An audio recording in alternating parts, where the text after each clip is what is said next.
Hey, here we are. It's the week of November 3rd, election week in the United States, 2014. The Sun and Venus continue their slow waltz across the cosmos that week, and it isn't until the middle of the month that they align with Saturn and bring a sense of responsibility to our dialogue. The Sun and Venus possess a nice connection as the two tend to bring out the warmth for humanity. It's about time we had some of that. This may manifest as a collective empathy for areas of strife in the world and a willingness to reach out a hand to help others. And others may need the help as we see many hotspots on the planetary stage. Hotspots are definitely present and they certainly are drawing our attention, as they should. As I mention all the time, if the roof did not leak, we would not fix it. The roof is leaking and we must attend to it. There's no question about it. Whether it's containing a revolutionary force in the Middle East, a growing political surge in the United States, timely this week, or a runaway virus in Africa, our focus needs to be directed appropriately, and the cosmos will assure that to be the case. There's no question the cosmos will drive this kind of action. Humanity grows through adversity, after all.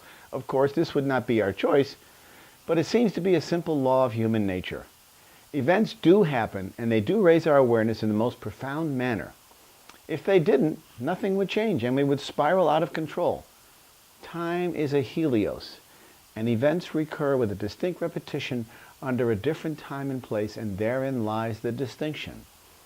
Events may be similar in theme, but the setting is markedly different as progress moves us forward. With that in mind, we can make progress by learning from our mistakes of the past. What once caused upheaval in the past may now be brought under control as we have new eyes and experience with which to handle history. Simple.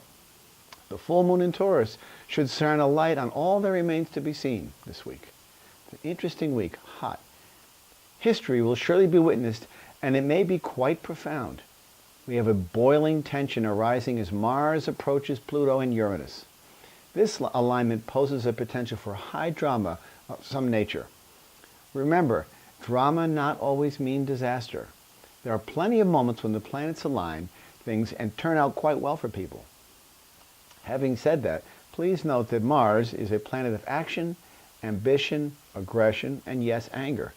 But more often than not, he can be seen as a great motivator. In this case, I can see him aligning with Pluto to bring about a necessary reconstruction of some sort. With Pluto in Capricorn, it may be quite likely that something large and institutional will show signs of weakness, such as the economy, for example. October has always been a historically volatile month for the markets, and this may be no different as we move into November. With Uranus involved at the same time, we can expect some sort of unexpected connection. This will happen in and around leading up to the second week of November, so this is the time to prepare. This alignment is close to the same degree as the Grand Cardinal Cross of last April, which clicked in at 13 degrees. It's no surprise that Vladimir Putin is acting up again. Uranus will be at 13 Aries, while Pluto will be at 12 degrees Capricorn, where Mars will transit briefly, setting off the trigger. This is an important historical period.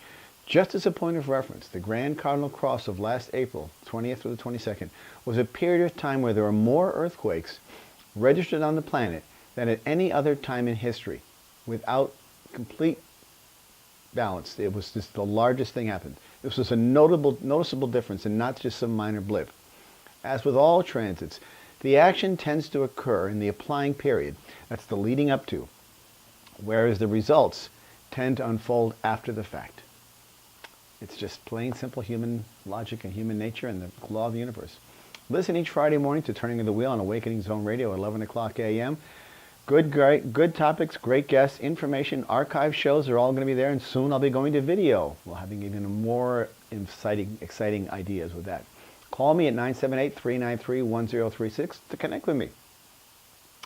Visit my website, www.turningofthewheel.com, and stay in touch with me. Sign up for my newsletter. Follow me on YouTube, Facebook, Twitter. I'm there, and I'll see you all next week.